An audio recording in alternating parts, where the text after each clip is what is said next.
नमस्कार, आप देख रहे हैं न्यूज फॉर नेशन और मैं हूं आपके साथ शिप्रा झा।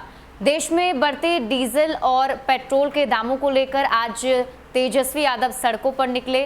साइकिल के जरिए प्रदर्शन किया गया और सीधा सीधा हमला मोदी सरकार पर कि ऐसे वक्त में जब अब किसानों को सबसे ज्यादा जरूरत होगी पेट्रोल और डीजल की, उस समय में दाम जो है वो बढ़ गए हैं। और जो सरकार की तरफ से कहा जाता है कि वो किसानों की सरकार है, तो ऐसे में सरकार बताए कि आखिर किसानों के लिए ये क्या कर रहे हैं पेट्रोल और डीजल के दामों को बढ़ाकर। और इसी को लेकर आज वो पटना की सड़कों पर निकले थे और उनका कहना था कि अब ऐसे हालात हो गए हैं कि अब लोगों को साइकिल के सहारे ही चलना पड़ेगा। अब इस पर जदयू की तरफ से पलटवार किया गया है। जदयू के नेता नीरज कुमार ने पलटवार करते हुए एक ट्वीट किया है।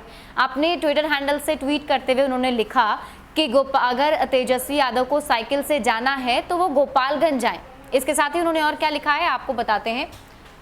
उन्होंने लिखा कि अजब भ्रष्टाचार की गजब कहानी, सोचा था कि तेजस्वी यादव साइकिल पर चढ़कर गोपालगंज जाएंगे और अपने पिता लालू प्रसाद जी द्वारा भ्रष्टाचार से अर्जित संपत्ति अपने भाइयों को लौटाएंगे, पर ये तो डाक बंगला चौराहा पर ही थम गए।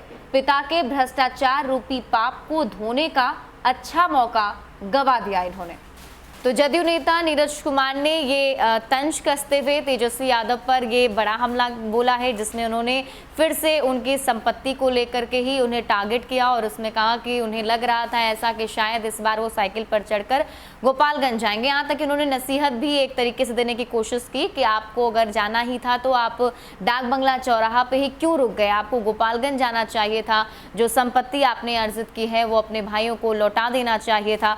तो ऐसे में जदयू की तरफ से भी उसी तरीके से पलटवार किया जा रहा है जिस तरीके से तेजस्वी यादव जो हैं वो मुद्दे को उठा रहे हैं। आपको बता दें कि आज सुबह सुबह ही तेजस्वी यादव अपने आवास से बाहर निकले। आज उनके साथ उनके भाई तेज प्रताप भी थे और इस दरमियान वो लोग साइकिल पर चढ़ के एक साइकिल रैली जो है निकाली गई थी। बहुत सारे कार्यकर्ता भी आरजेडी के इसमें शामिल हुए थे और साथ ही साथ बीच रास्ते में ट्रैक्टर भी खींचा गया और एक दिखाने की कोशिश की गई कि किसान जो सबसे ज़्यादा परेशान हैं और ऐसे वक्त में जब उन्हें सबसे ज़्यादा पेट्रोल और डीजल की ज़रूरत है तो दाम जो है वो बढ़ा दिए गए हैं। तो एक बड़ी मार जो है किसानों पर पड़ी है और इसी का मुद्दा उठाते हुए मोदी सरकार पर बड़ा हमला किया गया था। लेकिन दोनों ही तरफ से वार और पलटवार जारी है। एक तरफ से मुद्दे उठाए जा रहे हैं तो उसका तोड़ भी जदयू की तरफ से दिया जा रहा है और इसी का जवाब था जदयू नेता नीरज कुमार की तरफ से।